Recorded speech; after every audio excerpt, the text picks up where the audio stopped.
With Troy getting ready to start game number 26 according to the score, which would be game number 18. So I'm going to X out of this, and I'm going to reload Facebook so I can re-pull up the chat. I know most of you are, it's the internet. Just so everybody's aware on YouTube, it is totally the internet. I don't think it's Jay. I think it's Mediacom. So they're our internet provider. So I just restarted the feed. Hopefully everything links up. Troy just broke.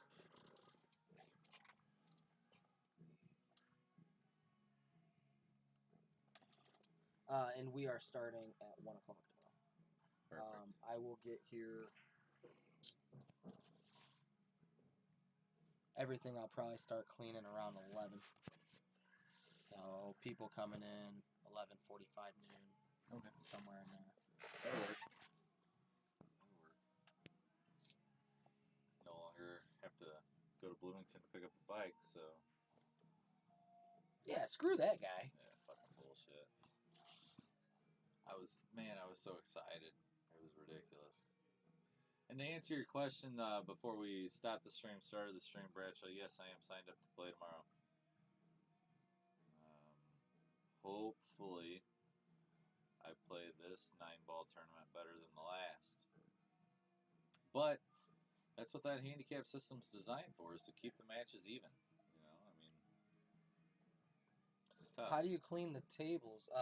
So Luke, it's actually really easy. Cleaning the table, all you need is a microfiber cloth and not like a completely wrung out microfiber cloth, but it's let's say it's not dripping wet. Okay, so I would say if you put the microfiber cloth in the water and you lift it up and you just squeeze it with your hands, just to make sure that water's not dripping, that's about how wet it needs to be. It's full of water, but it's not dripping. And then you stand on one side of the table, like from your view here, I'd stand on the right side of the table where Troy is right now, and I would go up and down on the width of the table. So then as I go on the width of the table after I'm done doing that, what happens with the felt is going to absorb the water, and the little, like if you look really close on the felt, you see the little bit of lines that are weaved together. Since it's damp, it's going to open up and it's going to loosen up. And then when it dries, it's like a suction cup and it tightens itself back up. So it makes it even quicker when you clean it. So it takes off all the chalk and it also tightens the bed of the felt. So it's actually going to play quicker. That's why it's not the fact that it's clean, it's the fact that the felt is actually tighter. So when you run into people who are recovering tables, it's actually not an uncommon thing to dampen the cloth first. So when you dampen the cloth and then you go to pull it, it's gonna be able to pull a little more. So and then once you glue it, or you do, you can't really glue wet felt. It's not gonna go too well. Right. But if you wetten the bed, and then when you go to pull, that area is gonna expand, and then when you go to glue the bottom part underneath the rail, when it all dries, it'll really suck it up and it'll make it super, super fast. Now, before you go do that, I have never done that to this table. All I know is that I've heard from people that it's not an uncommon practice to do that. But yeah, just a microfiber cloth, man. Warm water, not cold. Warm water. Warm water sucks up more dirt.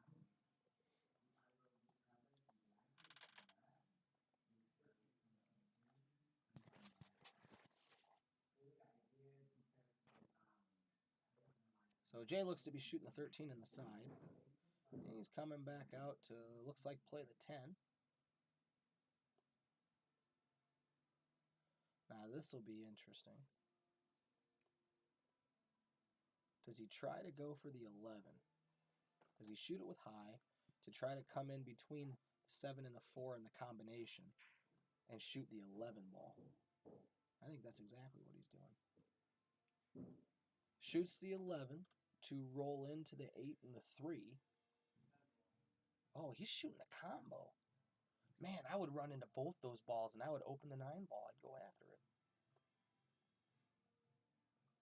He's going after the combo, which is a straight pool move. Jay and I have been playing a lot of straight pool over the last few months. But to what avail? He didn't hit that fantastic. I totally would have shot the 11.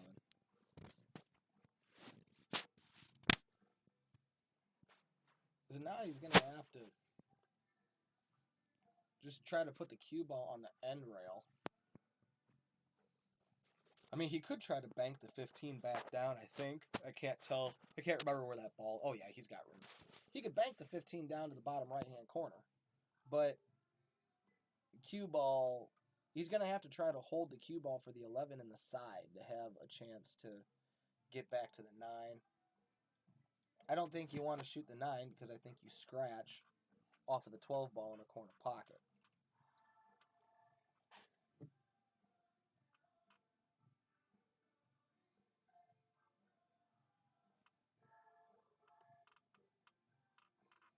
So Jay's got a few options here. I'm not entirely sure what Jay's going to do.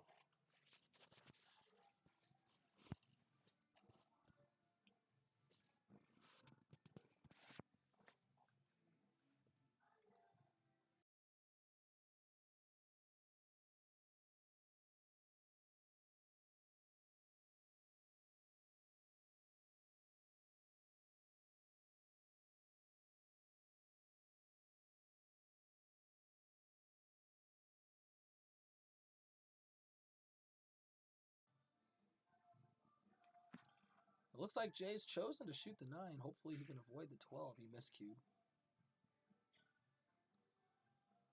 He miscued and left Troy a chance, really.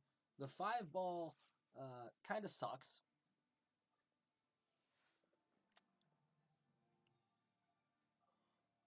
Man, it's getting hot in here. Oh, I guess I have a sweatshirt on. Maybe that would help if sweatshirt came off.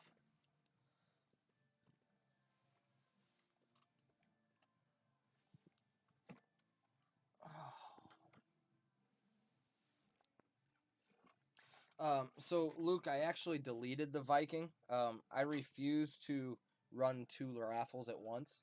And as soon as I started raffling that Viking queue, I got an email, or I got a text message from Sarah's junior program. So I canceled the raffle that I was doing, and then I put it up for I put the raffle up for the junior program instead. So Troy's upset that he missed that ball, but it's not a bad miss at all. So yeah, that's why you can't find it. I deleted it.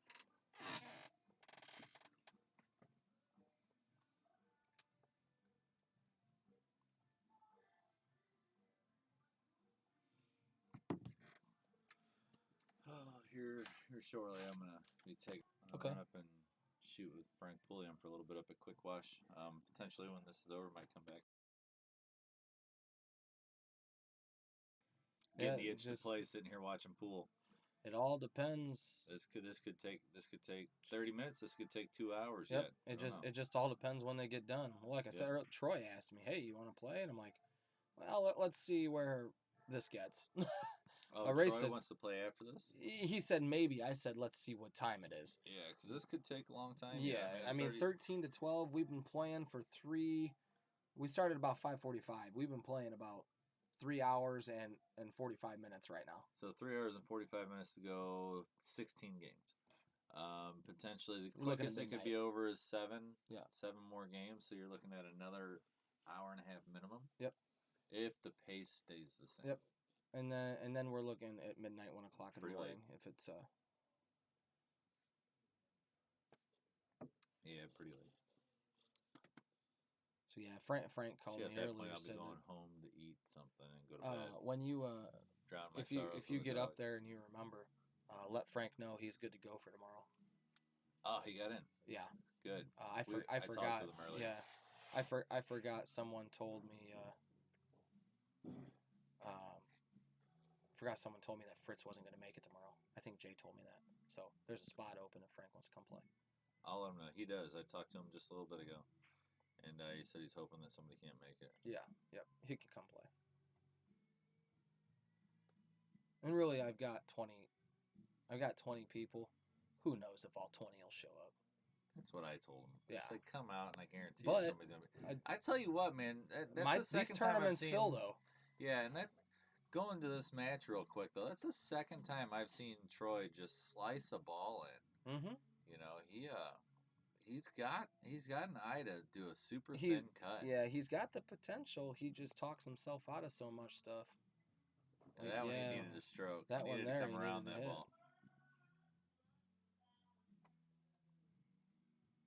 Rail first from this angle. He's gonna have no choice. Yep, went rail first, just didn't get there. Did he get there? That's Not still bad, pretty not bad, good. not Yeah, bad. he's got to send the cue ball. Well, I shouldn't say that. He's either got to send the object ball or he's got to send the cue ball. And he's got to control the cue ball if he shoots it in the corner. Yep. So, but if he shoots it in the side, which is possible, the cue ball is going to go crazy. Yep. Yeah, the thing with the corner, and again, looking from this angle, it looks like it's going to push that cue ball over towards the first dot after the center pocket and just lay on the rail, which again, leaving yourself a rail shot, which doesn't leave much to try to get on the. He'll have to shoot this pretty good. Too. He's got it. Good strong roll. He's got to hit it. See, he took the soft one. Yep, that's fine. But it's okay. There was less angle than I thought. Yep. So he left it off the rail to give himself a chance. The camera gets a little funky every once in a while. It's that round camera lens that distorts a little bit. Yep. But, with the distance though, it looks pretty flat. So that's about all we can ask for. Good stop shot. Oh yeah, it's a great view. Looks like Jay's gonna take this one and go 14-12. Yep. Looks like Jay's starting to settle in a little bit. Jay's gone in and out of. I mean, no, I think he's rattled a lot of balls towards the end of the rack. But that's just focus, is all that is. Luke Marquez, I don't know if you're still watching, Luke, but are you signed up for tomorrow? I don't think so. I think he has to work. I think he told me that. I was gonna say you know what? I still will. I'll probably still bring out a really, really nice, expensive bottle of beer. Been aging in my basement for a couple of years now. It's for those of you that don't know, Ron Tickle actually got me into it. Got me into some Goose Island Bourbon County beers that are bourbon barrel aged. You have to win a lottery to buy certain proprietor blends, and then the other ones you can buy at the store. But they turn out to be expensive, and then the longer you age them, they become more expensive, similar to a wine. Extremely, extremely strong. Big bottles of beer. And I found out through a tournament here that Luke is a big fan himself. And so he talked earlier about a match that we have for beer. We were actually talking about playing for a couple of bottles of Bourbon County beer. You're 2-0 in here. Am I 2-0 this year? Or this season? Oh, no, you know what? You're just 1. I guess Dustin was during that season, wasn't it? Because I don't think Frank was. I don't think I've done that. I don't think I did that yet. Frank was this season. Dustin wasn't. Was it? No, Dustin was just the other day. A couple weeks ago. Frank, you played Frank before Dustin. You're right. Yes, I'm 2-0. Okay. 2-0. Frank and Dustin. You're right. You're absolutely right. Yeah. Yeah, and Dustin still owes me some beer, actually, come to think of it. So, Dustin, if you're paying attention, 6-pack of Sammy Stout, man, or Sammy Smith's Oatmeal Stout. That's what we played for. But yeah, so anyways, like I say, Luke, I found out was a big fan of the Bourbon County stuff, which, to be honest, you know, you get a couple of the right bottles that have been aging for a while, and they go for $100 a piece, you know, so it could be expensive. Now, granted, I think we'd probably sit down and enjoy them together, you know, so it's one of the good things about playing with friends and stuff like that. Like I say, I told people, I'm all about the gamble. I don't have to gamble big. I don't have to gamble for anything crazy. I don't know how many of you guys realize this, but this whole Jay's Garage thing started with a gamble of my hair versus Fatty's beard. I tell that, yeah. That's the legacy we have. So if we can gamble for money, we can gamble for nothing, we can gamble for something totally fucking random. I tell you what, you come up with a random bet, 9 times out of 10 I'm in. You know?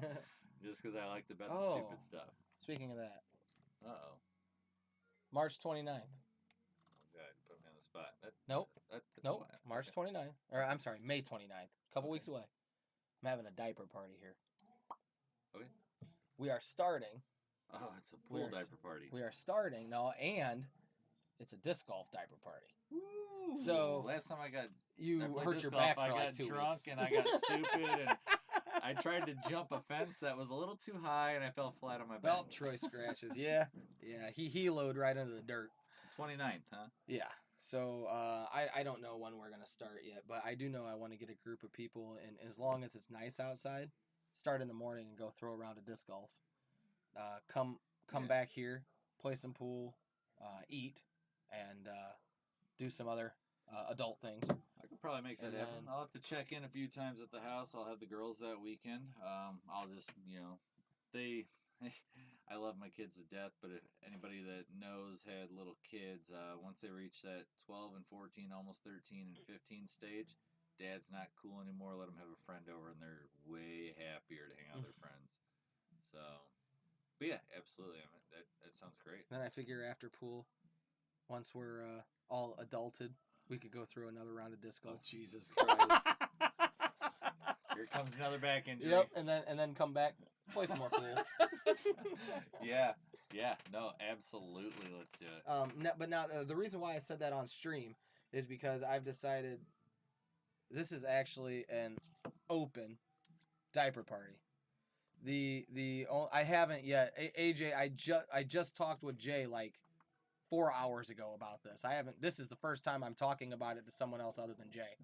Nice shot, Jay. Way to open up the rack. That was a great shot. But it's an open diaper party. So if you're a friend of mine, you show up at any point in time and hang out as long as you bring some diapers. You come and go as you please. Just bring some diapers. Hell yeah. Yep. And so we might have people in here. I'm not going to limit it to a certain amount of people.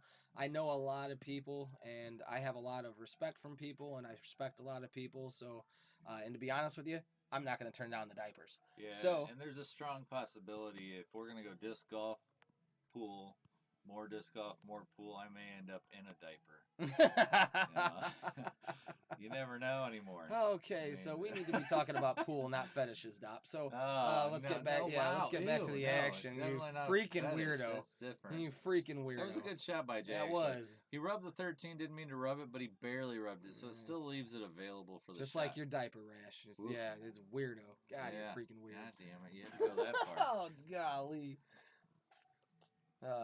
Anyway, well, this booth just got awkward. Fuck, I'm leaving. Bradshaw, you can't make it. He's giving you a 3 weeks notice. No, he'll be gone. He got a new job. Oh, really? Where at? Yeah, Eric, I'll let you message Jim. I don't know if you want your personal stuff out there, but that's awesome, buddy. Yeah, that's awesome. I didn't know. Shoot me a message. Put it on there if you want to share it for the world. Doesn't matter. That's awesome. You did actually. Eric Bradshaw was one of about 4 people that messaged me this last week, asked me how my first week at my new job went. I'm here to tell you guys, man, I'm drinking the Kool-Aid. Rivian is an amazing place to work. You know, it's fucking phenomenal. They care about their people. You know, I'm gonna give them a little plug here, but they live and breathe by their compass values, which is their core values, and I'm here to tell you, if you feel like you're not being treated right as an employee, you're probably not. I lived that life for 16 years. I got out of it and took a leap of faith, so to speak, and holy shit, now I see what it's like to actually get treated like a human being in the workplace and not just a number. Yeah, for sure. Yeah. Okay, so super long story short. It's extensive. He's working with BJ. Oh, okay. So he's. I don't know what BJ does. I know BJ does work from home IT work. Right? Well, right, but when he goes out, it's like building like antennas and stuff for companies and things like that. So it's Eric's going to be going to Pennsylvania for 6 weeks. Very nice. So that's why he won't be able to be here. Congratulations, buddy. Yeah, AJ, I haven't seen your brother, and I'll be honest with you, that is the biggest building I've ever been in my life, I think. Strong possibility I will never see him unless I move to a different department, or he promotes and moves to mine, because I am in the battery department, which is all the way tucked back in a new corner of the building. For those of you that know or don't know what the old Mitsubishi building is like, It was 34 or 3.4 million square foot, and they have expanded so far to 4.3 million, and they're still expanding. So that building is gigantic, and I don't get out of the battery area simply because they give Now, us our own door. Really quick, do you agree he should bank this in the side from the looks of the camera? Oh, big time. I Because agree. that six ball makes big it big. pocket. Six ball made it big. Yeah. Yep. Oh yeah. He had. Look, I looked through the window. Yep. He had a huge pocket to bank front side. Yep. But he got the tunnel vision on that because it was a backwards bank. You know, it was backwards angle, which sometimes you got to throw that out the window and realize that, yeah, you know, if it's backwards angle or if it's the other angle, if you throw just a little bit of spin on the cue ball, it takes out the factor of whether it's backwards or if it's a regular cut. But yeah, again, big congratulations, Troy, Eric. man. It's a big step to go out and try something different, and anybody that does it, good on them. You know. Troy is frustrated. Yeah. He is frustrated. You guys can't hear him on the mic, but we can, and he is very frustrated. But now here's what I will say: I still can give Troy a positive out of all this. 6 months ago, Troy wouldn't have even hit the pocket. Right. Nice shot, Jay. Nice shot. He wouldn't have even hit the pocket remotely. No. Yeah. Now he's rattling everything. That's a huge up. Oh, big time. So I mean, he's almost there. Troy's game has gone up. You know, it definitely has, and people don't see that. People don't see that side of people.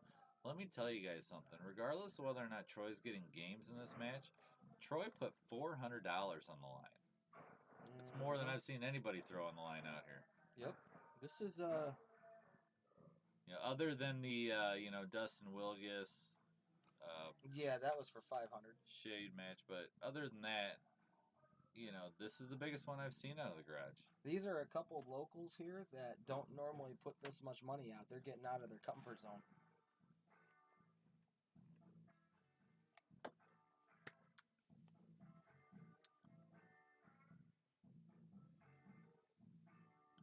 And you know, Jay made the comment to me a little while back.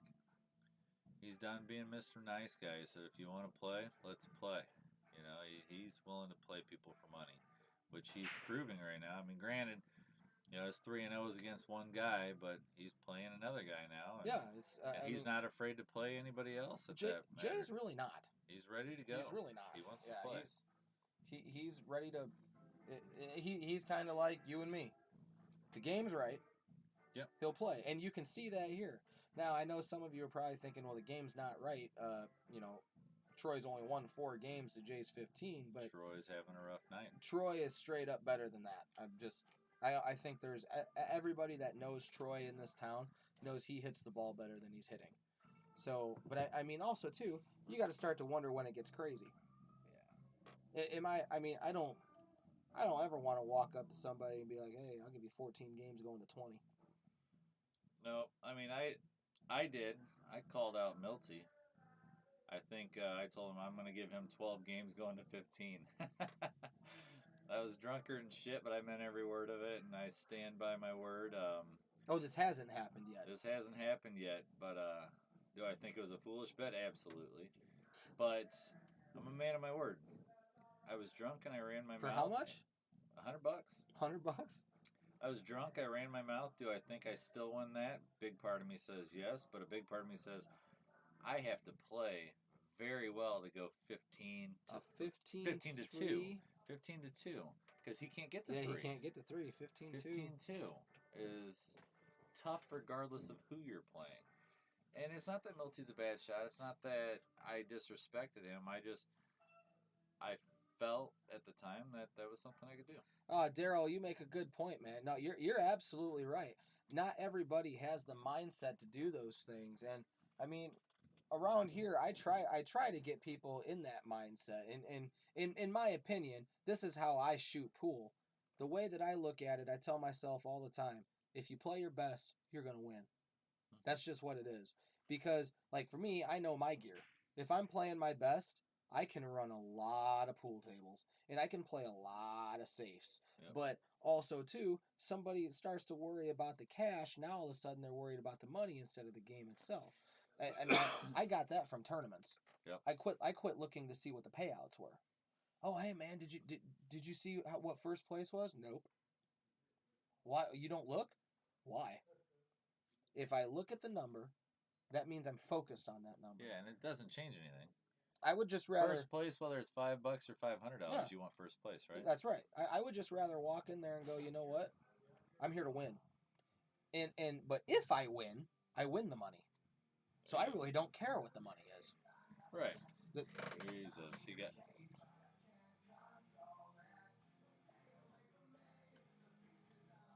Oh, just as long as they can't. Yeah, he's saying that he can hear us is why he turned the music up. But actually, guys, I'm actually gonna get ready and cut out of here. Which means I can probably turn the mic back down, so we should be all right. So thanks for stopping in, Doc. Yeah, no. We got a lot of insight. And yeah, I hope I rattled some cages tonight. I hope I didn't offend anybody because I'm not trying to disrespect anybody, but 100% I believe I'm number 3 in Pontiac, and I'm willing to play for it. Opinions are like assholes, man. Everybody's got one. Yep. My opinion matches up to some people. It matches up to you. I think I'm number 3, and I'm willing to play for that. If and again, like I say, you know, Daryl, I know you like the stake people. I know other people out there may not, you know, be able to play at my level, but they might think somebody else is better. If you think they're better, great. Throw me a challenge. Say, hey, I'm willing to back so and so against you. I'll do it. I don't care whose money they're playing on. I want money in my pocket. Let's go. Money's money. That's right. And outside of that, if you want to play for something ridiculously stupid, not money wise, but just some random dumb bet because you want to make it worth it, let's do it. Agreed. You're gonna go play some with Frank? I'm gonna go shoot some with Frank. Yep.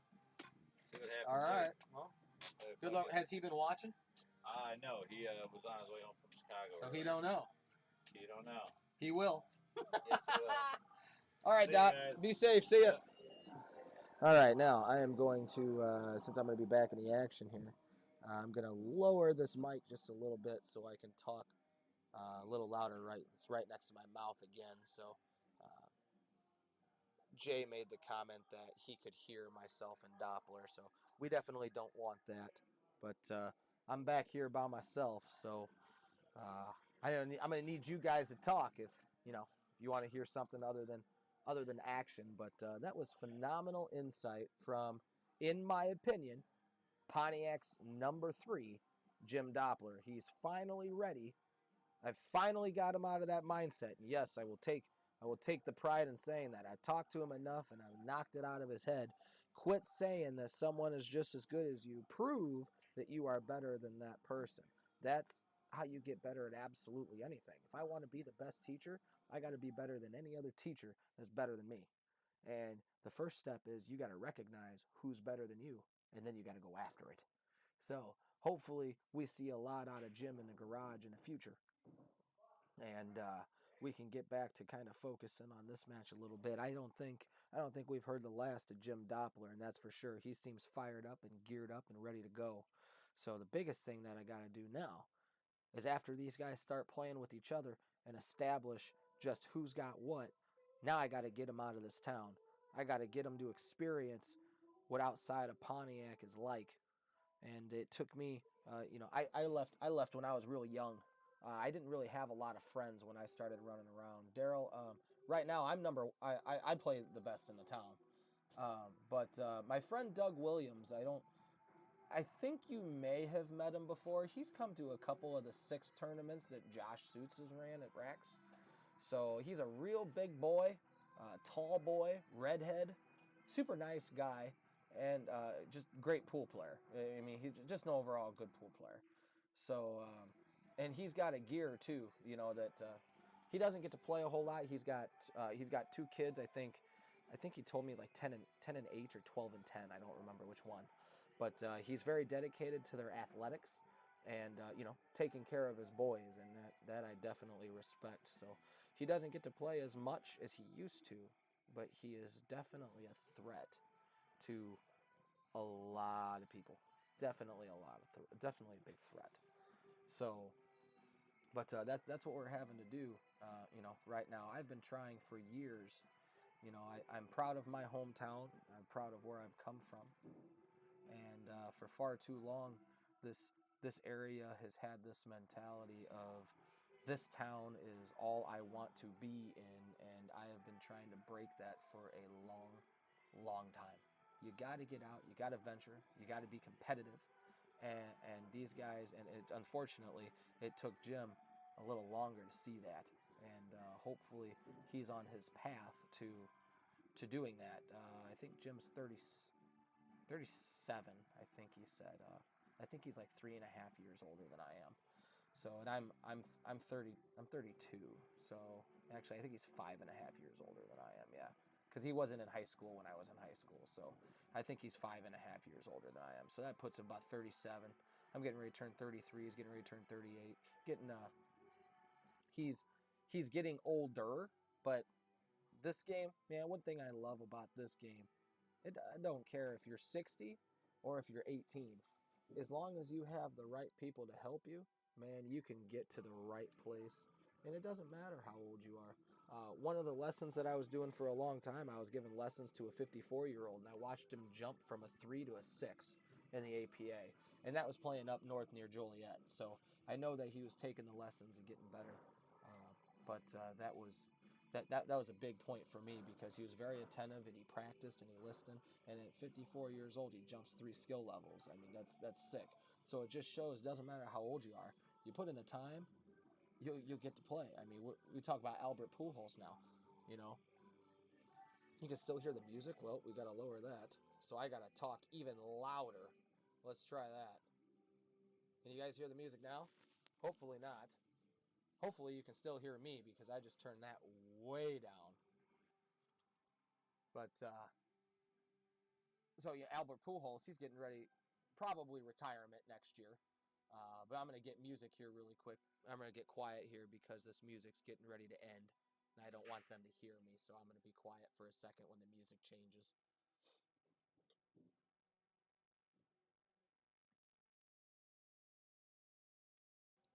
Jay's actually pretty excited that he made a ball on a break.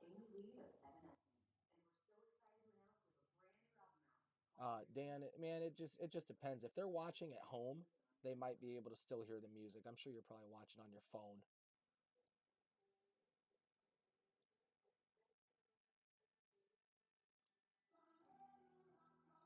All right. So hopefully that is soft enough to where you can't hear anything. But anyway, as I was talking about Pujols, I mean, Pujols had a legendary career with the Cardinals, and then he's been with the Angels for the last 10 years, and they just announced that this was his last year. They're not going to renew his contract. He's 41 years old, but in baseball, he's got to retire. Yeah, sorry, man. It is what it is. Phones aren't great for some of this stuff. I have people all the time. I can't hear you. I can't hear you. And my reply is, well, you gotta watch it on TV or you gotta put earbuds in your ears. And I know at work you can't put earbuds in your ears, but yeah. So this is just how it has to be. So this tells me that you can't hear me or that you can't hear the music. So I'm about half of what I used to. So yeah, iPads aren't great for it either.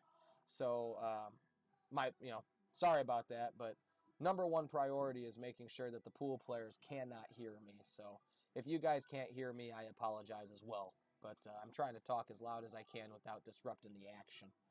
Uh, but the big question with Albert is where is he going to go? But at 41 years old, he went from like a 400 batting average years ago, um, and now I mean he's got, like, I think I saw something in the news today, like a nice shot, Jay, like a 197 batting average or something like that. The guy's just getting old. It's not that he sucks. His body can't keep up with it anymore. It's just what it is. The Undertaker just retired from World Wrestling Entertainment just back in November. The dude been doing it for 30 years. His body can't handle it anymore. And here's the big truth about it now. We've got old school player down in Clinton, Illinois by the name of Ed Tipton. okay, who shakes during his stroke like nobody has ever seen, still shoots the daylights out of him. Now don't get me wrong, his shakes are starting to get him because they're getting worse. But another good example of somebody who shakes, even though I don't like the guy, is Ike Runnels. Ike's had some issues with me because he's a professional, and the only time he's not a professional is when he doesn't want to be a professional. Uh, but he shakes when he shoots, you know. But I mean, Ike shoots fantastic. I don't have to like him as a person. I sit here and say that he doesn't shoot like a god. He plays fantastic. It is what it is, but don't gotta like people as a person. But damn, I respect the dude's pool game. He's a great dude. Great dude. Well, great dude when it comes to pool. I don't think he's a good person. But Daryl, I don't know Clint Moore. It sounds like he's from probably Peoria, but I don't really. I know the big time players in Peoria. I don't know a Clint Moore. I mean, I've been hanging around with Suits and Chris Mattis and those guys for a long time, but Clint doesn't. I'm not from Peoria, so I wouldn't know a lot of those people. But I mean, yeah, I mean, pool can be played for years and years and years after most sports can't even be played anymore.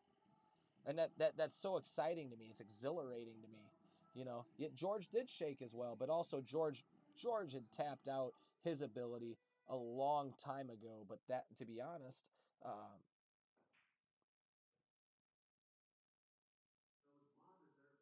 but to be honest, he that was his fault that he tapped his ability out because he got into his head too much. He had so much more capability, but just couldn't fight the thoughts.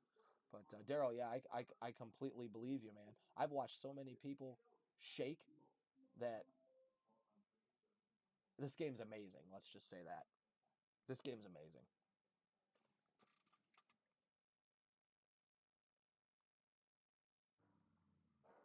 All right, music started playing again. You guys are gonna hear me get quiet at times, uh, just because I don't want them to hear me. But yeah, I mean, pool's such an awesome game. And so many people make it about the money, and man, it is so much more than money. I can only pray that I first off live to 80 years old, and then second off that I live to play this game as long as some people have had the honor of playing this game. It's absolutely amazing to me.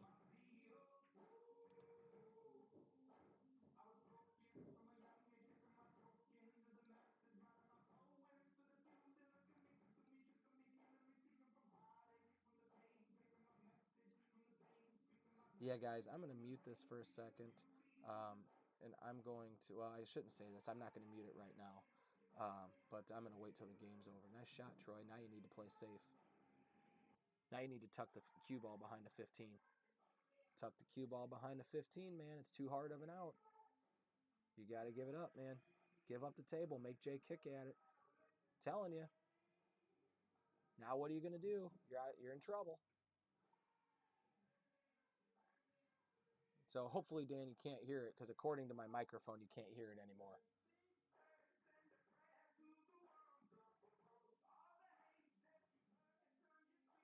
So now he's got to bank it. He's got to go after the 15 ball. There's no safe here. He already lost the opportunity at the safe.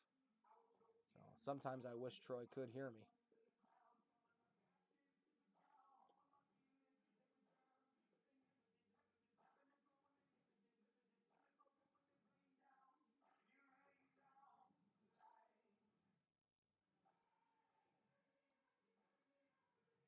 Keep talking to me. Let me know when you can't hear it anymore. I just changed it again. Let me know if you can still hear it.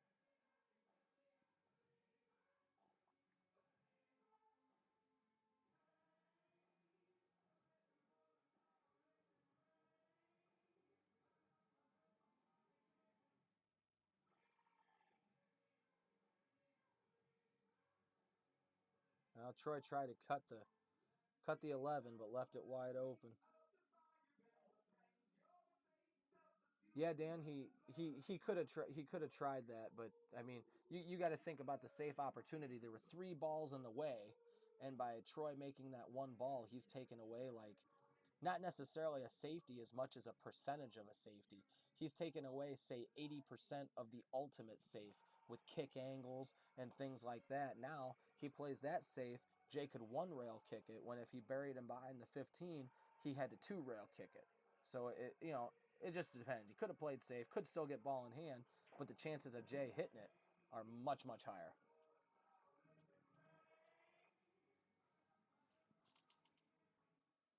So Jay looks like he's going to make this 17 to 12. I'm not going to change the score right away. I'm going to get out there and tell him to turn that down after he makes his 8. So I'll be right back.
All right, so you guys shouldn't be able to hear music now, and you should be able to hear me loud and clear. Let me know if that's true.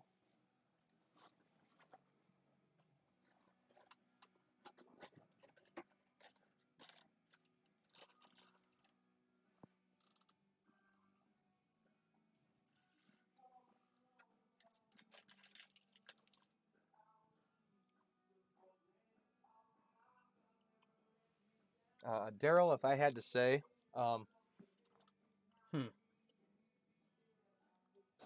it depends at the action. To be honest with you, um, I don't know if it's true or not, but I would say in my experiences as a player, um, Pun is a better player than Suits. I'm not around Peoria enough, first off, to know how much Pun plays, or secondly, how much better Josh has gotten. I know Josh has been gambling a lot up there lately. Last time I was up there was against Bergman, and I know he was playing Donnie Duran some $500 sets, so I know he's not afraid to play. Um, but it would just really depend as to like who you wanted to play. So I would say if you played doubles with Suits, you could potentially get me in a partner or Doug in a partner. Um, if you brought Pun, it would definitely have to be me and somebody. So I guess the big question is I've never really seen you play. I've seen a lot of posts, and I've seen a lot of conversations, you included in the convo and you outside of the convo, but you and I both know what APA is and what known ability is are two totally different things. I'm sure you and I have played the same APA game before, so I wouldn't accept an APA handicap as, um, on paper anyway, as something that I'm interested in. I'd really need proof of your ability. Well, Daryl, so am I. I know where I stand. Don't get me wrong. I'm ass too. I'm just, I guess, to some people, I'm just a better looking ass. You know what I mean? So, it just, it just really depends on what you're looking for. Um, so I mean, if that's the case, um, it would depend. It would depend at what you wanted to play for.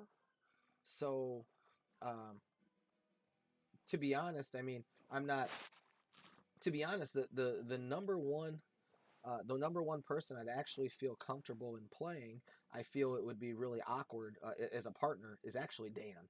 So I I didn't teach Dan everything he knows, but I've taught Dan a lot of pool.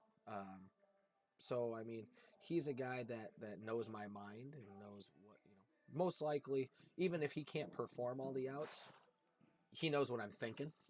And so as far as that goes in terms of an even match, but I know you're friends with Dan, so I don't. I'm not really looking for something like $400 or anything like that with Dan as my partner because I know you guys are friends. I don't know how you do that, but I don't do that. So I'm not getting in the way of anything like that. So um, it really just depended on what you wanted to do. You'd have to talk with me privately and shoot me some action, and then based on that, I would try to find something fair. Something about this garage that I really pride myself on is I'm never um, I'm never out here to steal. So I don't believe in stealing, and I call people out on stealing because um, in that regard, if I find out that you're stealing, I'm gonna call you a pussy to your face. I don't care if you're 500 pounds and 3 times my size. If I catch you in an unfair game and it's to your advantage, and you are just running away with it, and you're kind of laughing and giggling about it, I'm gonna call you a pussy to your face. That's just because that's crap. You don't have the guts pretty much to take it up. Now, like there's a lot of people around here that will play me for $20 and $50, and I'll give weight, I won't give weight, but a lot of the things that we do around here is they test their abilities against me. So around here I don't really look for action as much as kind of who wants to step up and get better. So it just really depends. Yes, John did teach. No, no, no, no, AJ, you got it wrong. John taught me everything I know. It wasn't Dan, it was me. He told Nikki that years and years and years ago. One of the funniest things that I ever heard. I started calling John the coach because of the WWE guy, Jonathan Coachman. I started calling John the coach.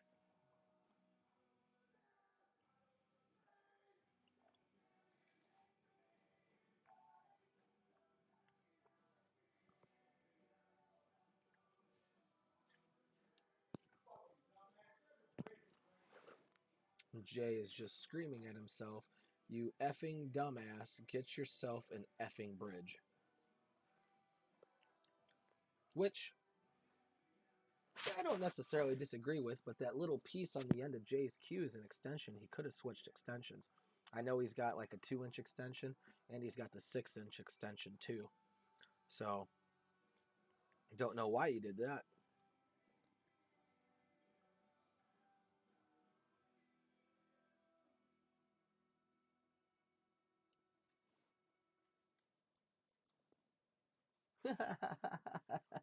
Dan, do me a favor and tell your boy Daryl how long I've told you that. Go ahead, go ahead, go ahead. Tell him. Tell him how long I've told you that. I'm sure he's curious to know how long that I've told you you need more confidence on the table. Go ahead, tell him that. No, no, no. It's okay. I know you're silent right now. I'll wait. Go ahead and tell him that. We can stay silent the whole time. So you answer that. Yes, the score is updated. Let me see here. I might be wrong a game. I am wrong a game. The score is 17-12. Right? I better check here. 15. Nope. I'm sorry. It is correct. It is 16-12. 16-12. Score is right.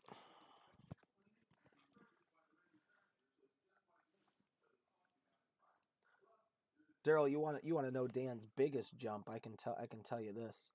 We were I had a I got really mad at him. This has been years ago, and this is when I noticed he significantly got better after I told him this.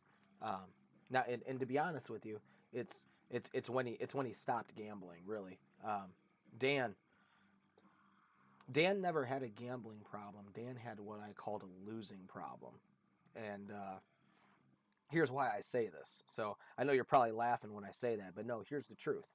Dan would go with me to a tournament, and a lot of times too, we would actually go to Sharky's back when it was open. I got to become friends with a lot of good people that was in Sharky's back in the day, and that's a phenomenal shot, Troy. But now you've let yourself too straight in. You gotta make the magic happen somehow.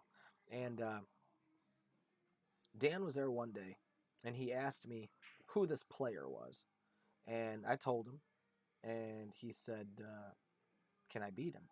And I said, "No, he's bad action for you. You should not play him."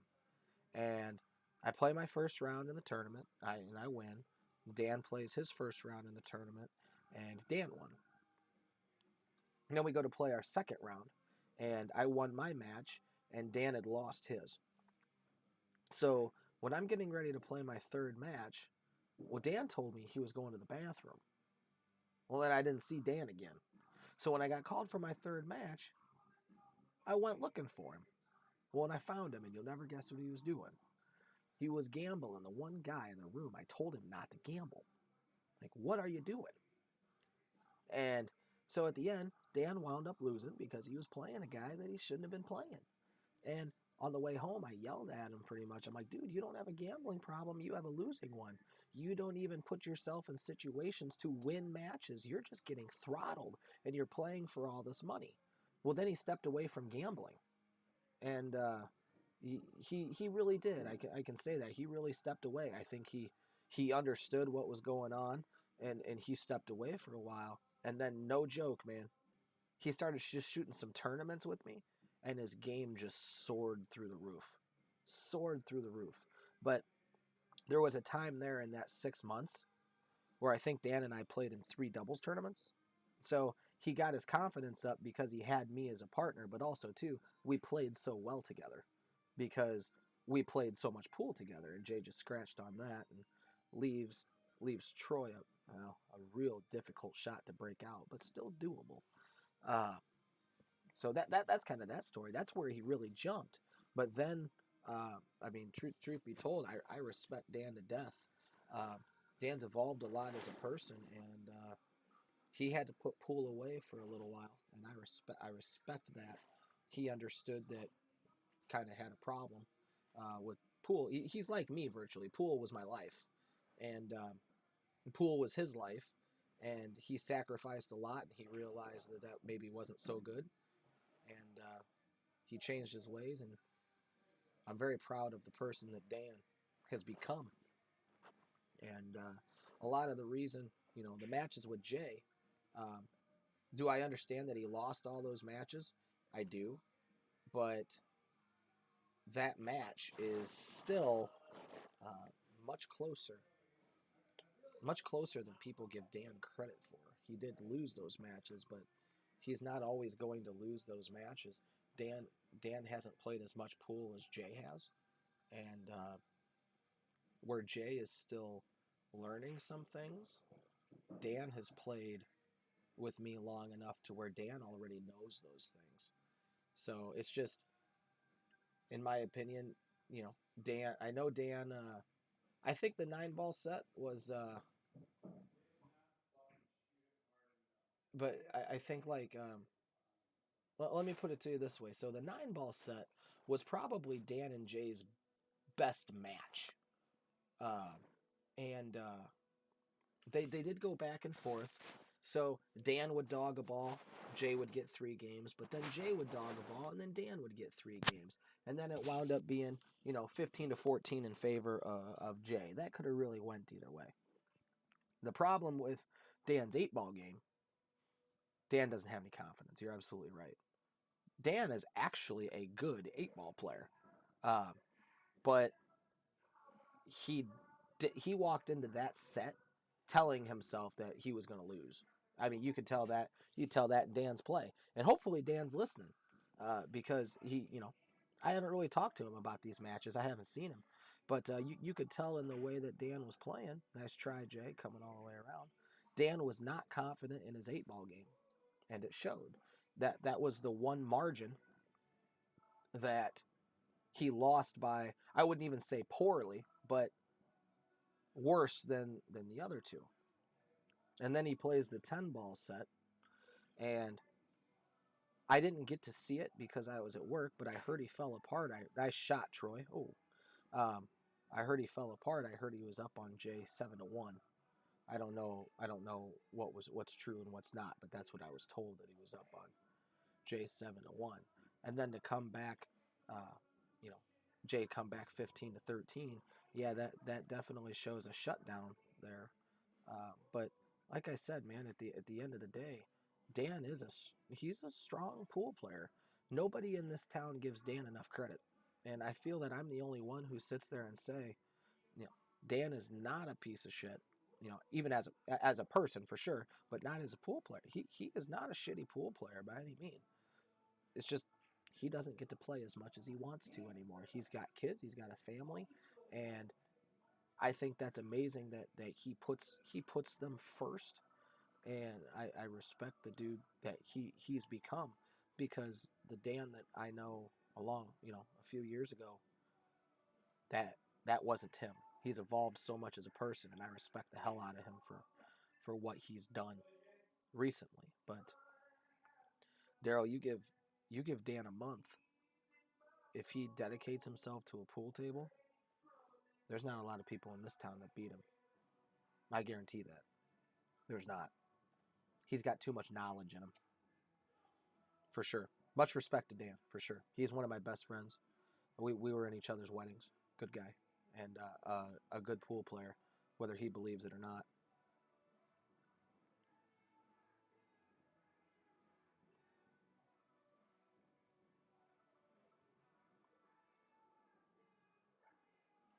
Yeah, for sure, man. I mean, I used to put Dan in the box for years. I mean, it all depends if it was a good game. When when I told him no, though, I mean, I guess kudos to him in a way. He wasn't ever scared to play, and he's still not scared to play. But the matches that I thought he could win, I would always stake him half, because I always kind of believe that when you're free rolling, you've got two options. A you can play your heart out because you don't have anything on the line. B, all you sit there and think about is that you're playing with somebody else's money and you dog it. So I tend to go half with people a lot of times when I ever back somebody, because if they win, they had something staked in it, and if they lose, they had something staked in it. So the crazy part is, I guess what I'm saying is, even when I stake somebody, I'm still looking to make them better. It's not just an ultimate free roll. But for me, like I've told you already, I don't really care whether I've got money in it or not. You're going to get my A game, period, that day. Whether if it's good or if it's bad, I assure you, it's not the money that's making it good or bad. That's just the day you caught me on. Money doesn't bother me a bit. But just in case it does to other people, I always make sure that they have something staked in it. So that's just me. So every time we played, I always used to back him for half. And the only way I ever didn't back him for half is if I absolutely knew that somebody else was spouting off at the mouth and they didn't have a chance. Then if he didn't have it, I would back him fully. But I'd still always split it with him. He's my boy. Still always split it with him no matter what.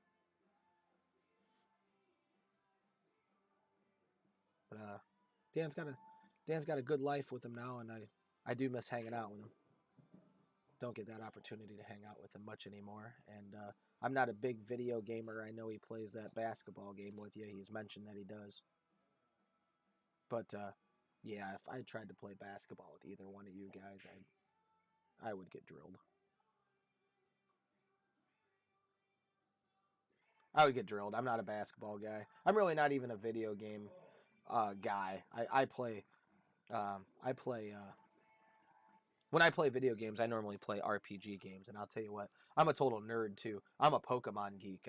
That came out when I was in the second grade, so I never grew out of it. So those kind of games, I'm a Mario guy, like that stuff.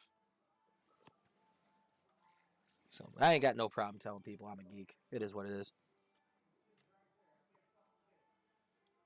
But I can hear Jay out there. Jay saying that the 8 ball's got him by like an eighth of a ball that he can't get it. All right, so Daryl's a geek too. Okay, maybe we can kindle a friendship, bud.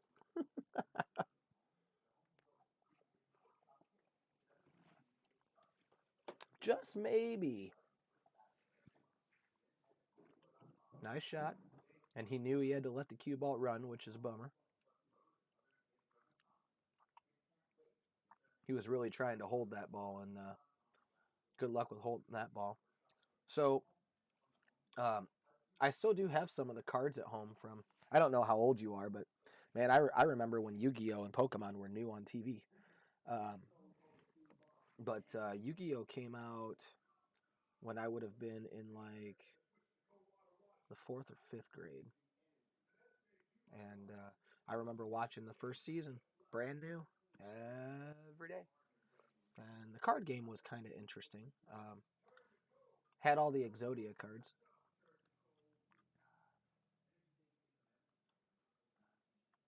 But I mean, they weren't near as rare as they should have been.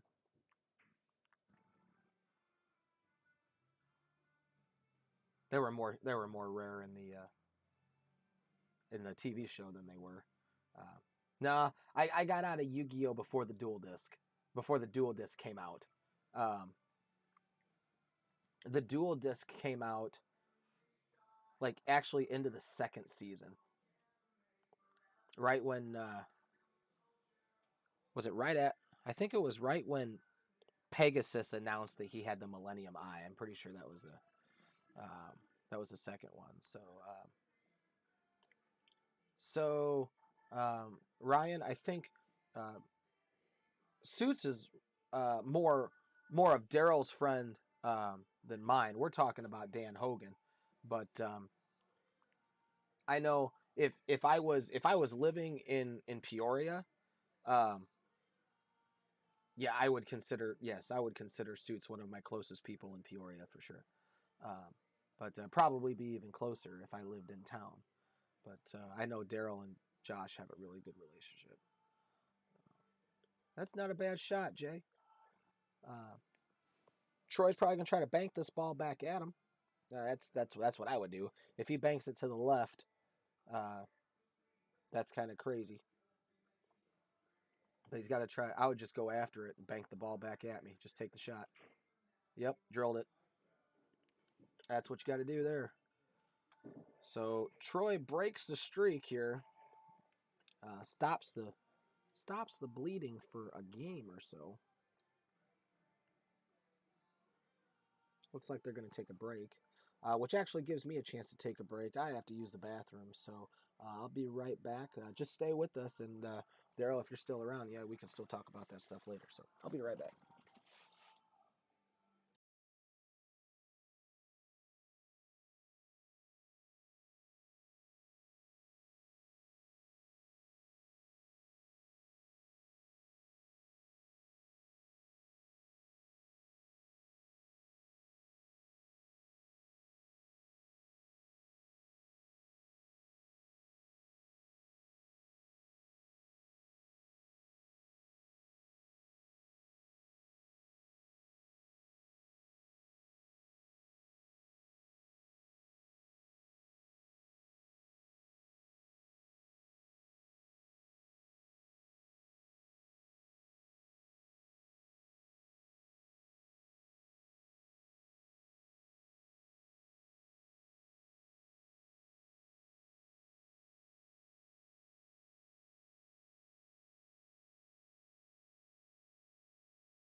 All right. And we're back. Sorry about that. We were talking a little bit too, so let me get back to the action here.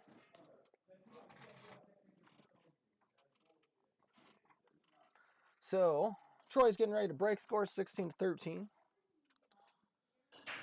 Both players needed a little break. Troy makes a nice break, opens the rack, but looks like his body wasn't quite in sync with his break, which normally causes those balls to kind of stay tight.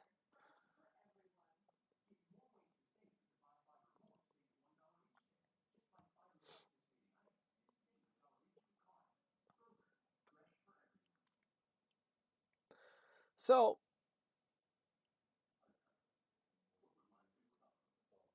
unfortunately, Troy's got a long road ahead of him. Jay's not only made up the spot, but he's 4 games away from winning the set.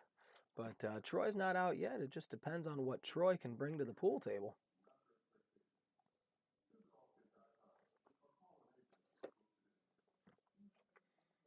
Even though the percentages are low, I tell people all the time, if someone can win 5 games in a row, that means under the right circumstances, so can somebody else.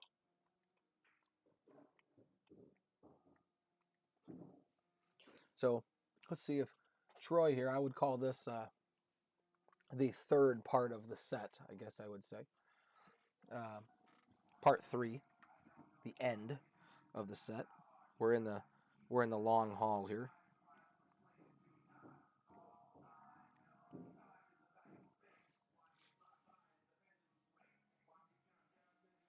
So Troy's got to make a choice here. What up, Kevin? Troy's got to make a choice here as to what game he's actually gonna play.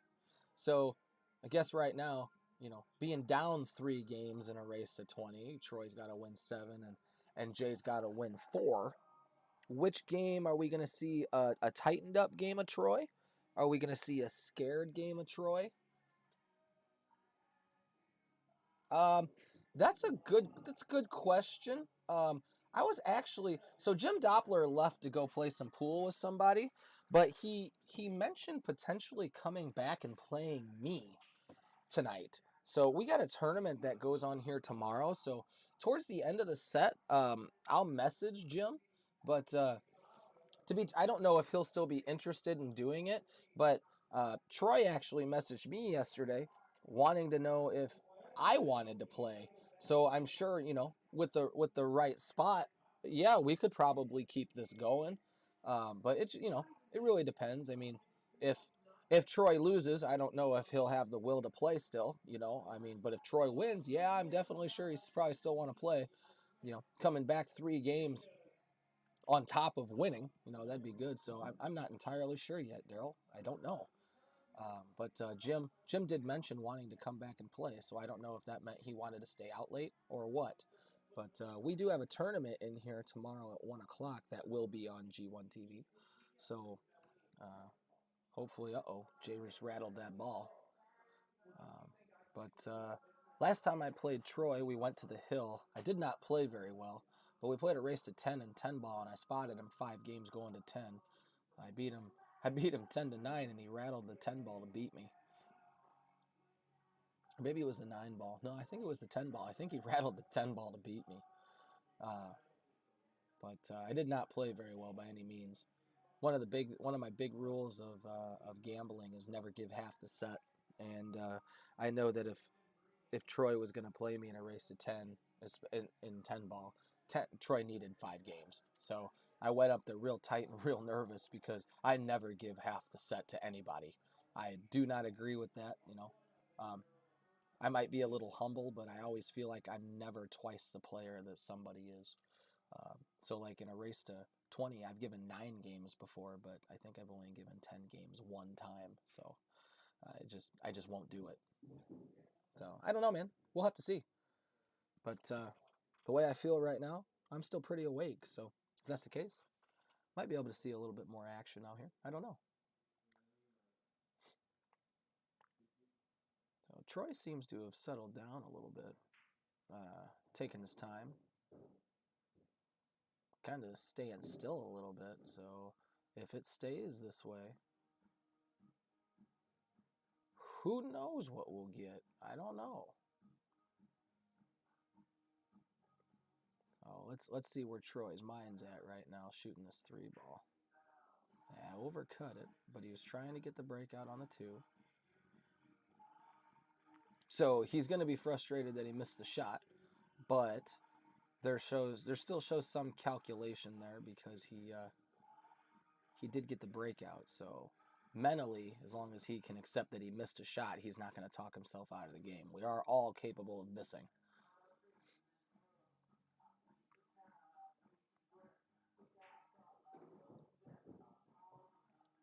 Actually, Daryl, to better answer your question about Doug, I don't know if you watched it. I don't know if you remember when Josh Suits and Donnie Daly came up here, as like when we first started doing the garage stuff. If you watched that match, Doug Williams was my partner. I don't know if that helps you at all. Ooh, he rattled that one. Yeah, he hit that one real wide. I don't know if you watched that match. I'm not even sure if you were playing pool then, really. I think I've only really talked to you a lot in the last year, so I don't know.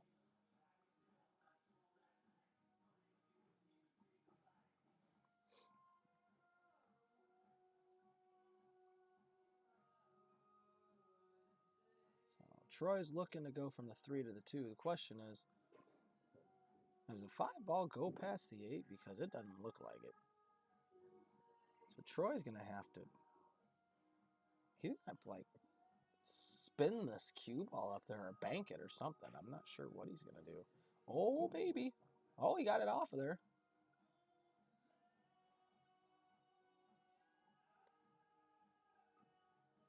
But he doesn't have a shot.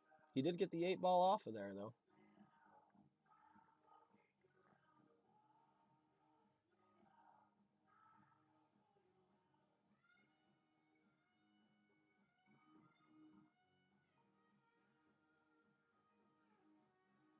Oh, Troy. I think he's going to try to hit this ball off the 12. He tried.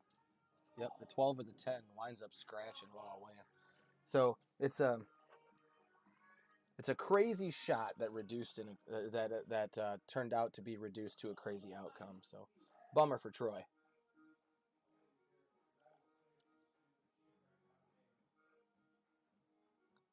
But he's not out. Jay's not out of the water yet. I wouldn't go this route. I would shoot the 9 and the 10 first. I think it's easier to get shape on the 8 if you shoot the 9 and the 10 first because you have more room to move the cue ball shooting the other 2 balls that were down here. I think it was the 15 and the 11 last. But if he gets strong shape on the 9, we wouldn't have to worry about it. Yeah, he gets down table. He hits that pretty good. That'll do, Pig.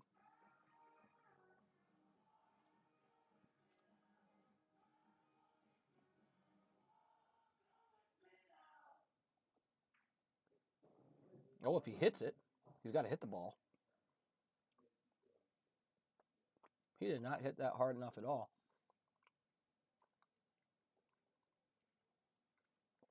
That's a shot that I actually shoot with inside spin, and I play the 2-rail shape to make sure I give myself angle on the 10, a longer angle. So Jay hits it really nice. Boom. That was a great shot. Put some low outside spin on that ball to bring that ball backwards. That was a great shot.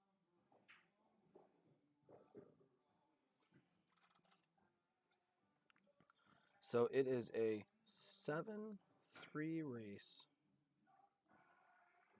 Let's see here. Score 17-13. I'm going to give another shout out here when Jay's racking to Caleb Baxter. He's my guy. He gave me a bad card, so that's why it's all beat out. But I appreciate Caleb. The reason why we get to run this stuff is because Caleb donated some cameras for us to use at our disposal. So he's the man. So check out Baxter's Locksmith and Security Solutions, one-stop security shop for anything surveillance and locks. So if you need anything, make sure you take that time and you give him a call, 815-822-5653, so he can give you a quote. What up, Jacob? Yeah, man, that'd be great to have you. I know people have been messaging me. Hey, man, when can we get some matches in? And it's not that I haven't heard you guys. It's just it's actually busy in here. Um, Jay Jay doesn't really like to do the commentary by himself, and I think he dry broke. Did he dry break? 4, 5, 6, 7, 4, 5, 6. No, it looks like he made a stripe. So he just doesn't like to do the commentary by himself. So what winds up happening is you know, people don't like to listen to nothing. So with the silent matches, like I've noticed right now, about an hour in, we were still sitting at 2 people. It's gotten up to about 15 viewers since I've been on here, but people get used to that, um, that silent match, and it's something that they don't want to watch, so they just don't watch because they can't hear anything. So, but the biggest thing is that's why there's not a lot of matches that are going on during the week because I'm really the only one that will sit in here by themselves. So during the summertime, I'm gonna have a little bit more time, and I'll be able to play a little bit more matches. So like I know Jacob, I know you want to come back. I know Caleb McCon wants to get some matches in here. Daryl mentioned a Sunday. I got a doubles league that plays out of here on Sundays right now, so that's not open till June. Um, but I got Suits said that he'd come back. Keith Flat wants to come over from Peoria. I mean, I got some matches here that I can set up, but one of the matches I'm still looking for, I can't. There's just too much bark. Like I want to try to set up $1,000 match in here, and I can't get anybody to match up. I would love to. I would love to get somebody to match up, but what winds up happening is people start talking. Oh yeah, I'll do this. Oh yeah, I'll do that, and then all of a sudden, hey, let's set a date to play, and then crickets. Well, it's just a lot of talk. I just want to see some pool. You know, I want to call some matches. I don't want to call matches. A lot of times where a bunch of people are missing.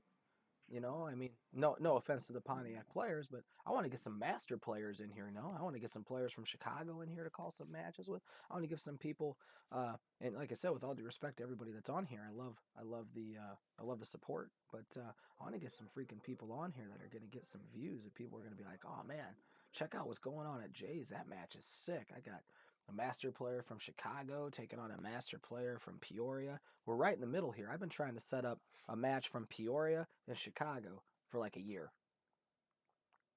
Can't get anybody to do it.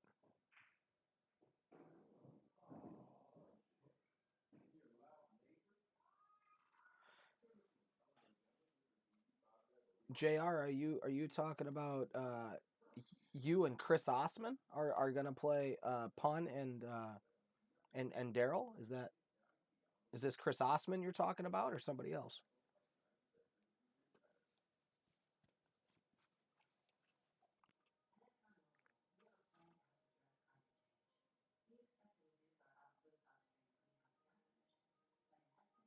Uh-oh. Daryl's got a question mark. That's not good. That means Daryl doesn't know what you're talking about, JR. All right, so you are talking about Chris Osman. I like that guy's game. He's messaged me a couple times wanting to talk a little bit, but I think I don't. I hope he doesn't take this disrespectfully, but he's messaged me a couple times and trying to set up an appointment with me, and I think I could show him a couple things to make his game even stronger. But I like the way that kid plays. He's got a smooth stroke. Oh, okay. At Breakers in March. All right. Well, Jr. Daryl, if that's the case, I would. I know Breakers is closer for you and Chris, Jr. But we would love if this gets set up. I'm just saying would love for you guys to come down here and get on a box on this tight diamond. Yeah, Jay knew he hit that bad as soon as he hit it. He had some choice words as soon as he struck the cue ball.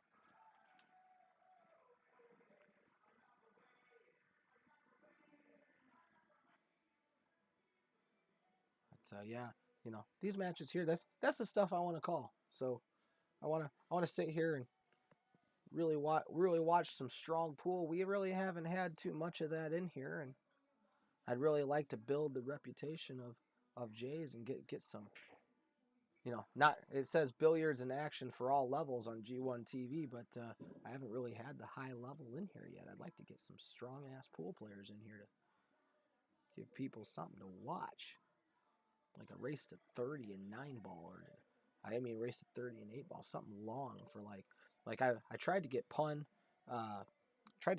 to set up one of his like races to 50 for 5,000 and 8-ball in here one day. And I don't know what happened. We just kind of quit talking about it. But I would love to see something like that where I can just come in here and call the action, because I really do like commentating matches. Jay's gonna roll up for the 7 here. If I was Jay, I'd shoot the 1 first. Let's see if Jay shoots the 1. Goes 1-7-5. I'm sure he will. Yeah, definitely. Jay looks like he's smoothed out a little bit. Troy might be in some trouble. Yeah, he's smoothed out a little bit.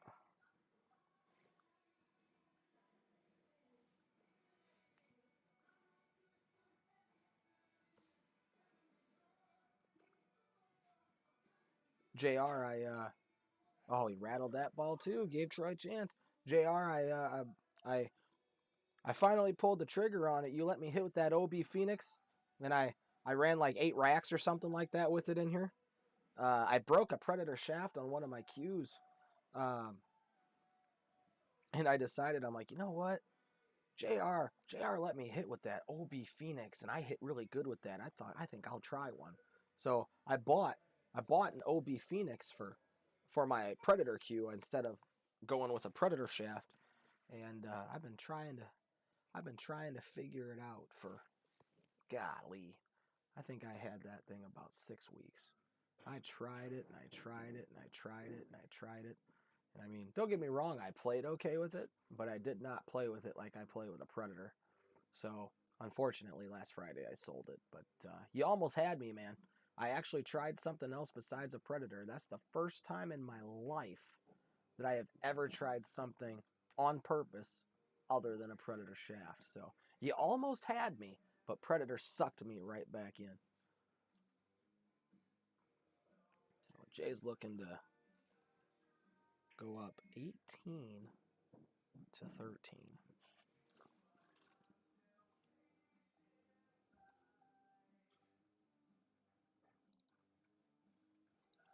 To 13.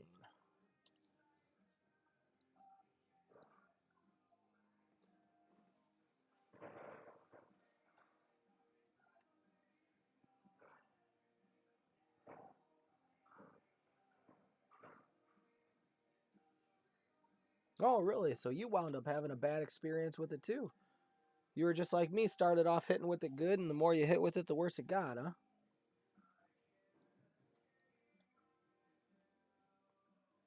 That's kind of where I was at. Like, I was telling one of my students about it here, and I was like, "Yeah, man, this is crazy. I shot with JR's cue, and I played super good with it, and I bought this one, and I'm like, I don't know what it is, and all of a sudden I'll just start playing good with it, and like literally right in front of him, out of nowhere, uh, I put a 4-pack on him with the OB, just out of nowhere. I'm like, see what I'm saying? And then out of nowhere, I'll just shoot like crap with it. They had too much deflection. I use the Predator Z shaft, and even though it's smaller, you see, I prefer smaller shaft. I've got smaller hands, so I use that 11.75 Z shaft, and I hit really well with it. But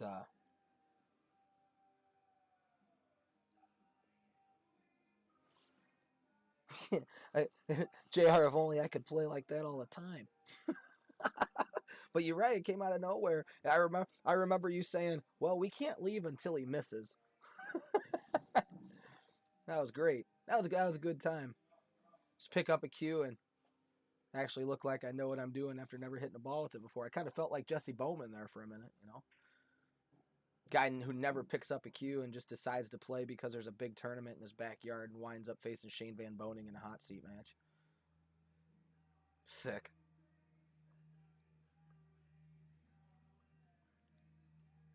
You gotta You got a. Oh yeah, I think you told me that you had a big table. You got a big table in your basement now. You had like an 8-footer that you sold, and Chris did Chris Wilder put the big table in your basement?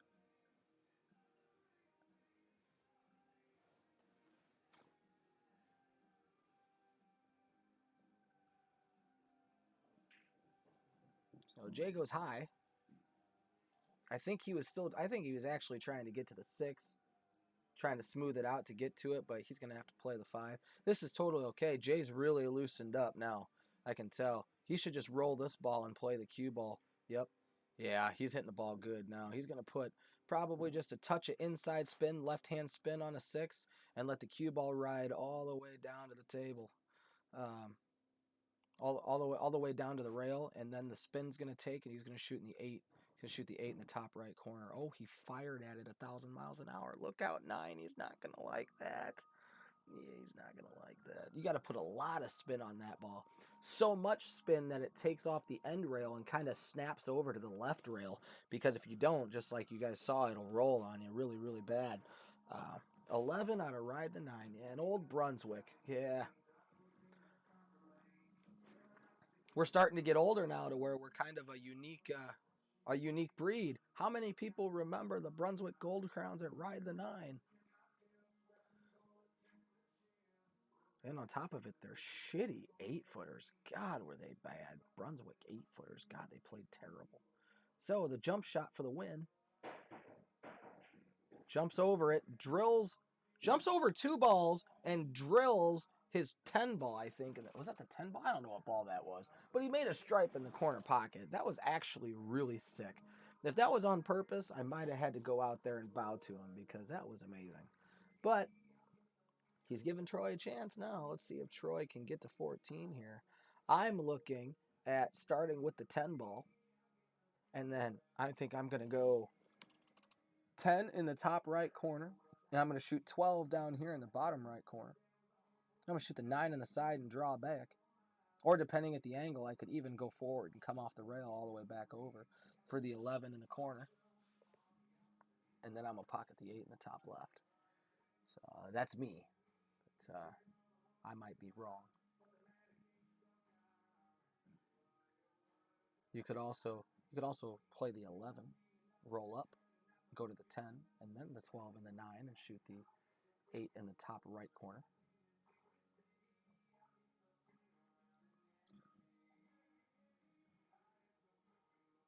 You could shoot the 10 first into the top right corner and use high on it and come off the end rail back towards the 12. And then if you overshoot the 12, you'll have the 11 ball to go 11, 12, 9. There's a whole bunch of different ways you can do it. But one way I don't see doing it is shooting the 11 first.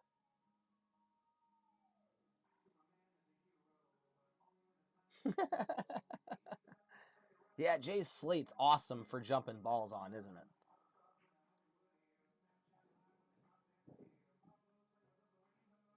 All right, so this isn't bad.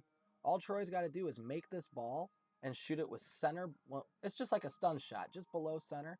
Bring the cue ball back off the rail, and then shoot the 12 in the corner. He doesn't need to put high on this. He doesn't need angle on that 12. He put high on it. He's going to wind up in a tweener shot.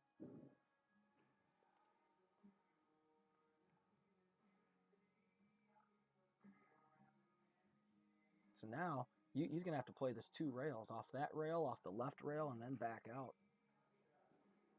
He's going to get caught in the middle again. Yeah, he's got to hit that ball. Got caught in the middle.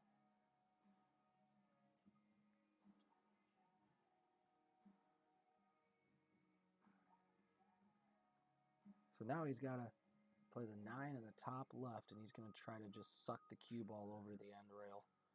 Just missed it. And that's about all he really could have done. He got caught in the middle.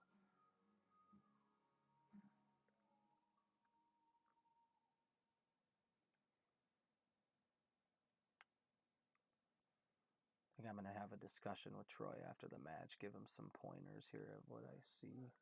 One of the big things that he does is he put spin on the ball when it's not necessary. So Jay is at the hill. And 19 to 13. Or maybe I lied. Is that it? Is my score off? Oh, you know what, folks? My score is off. I am so sorry. That was it. The final score, Jay 20 and Troy 13. I don't know where I missed a game there, but I did. They both agree that it's the end of the game.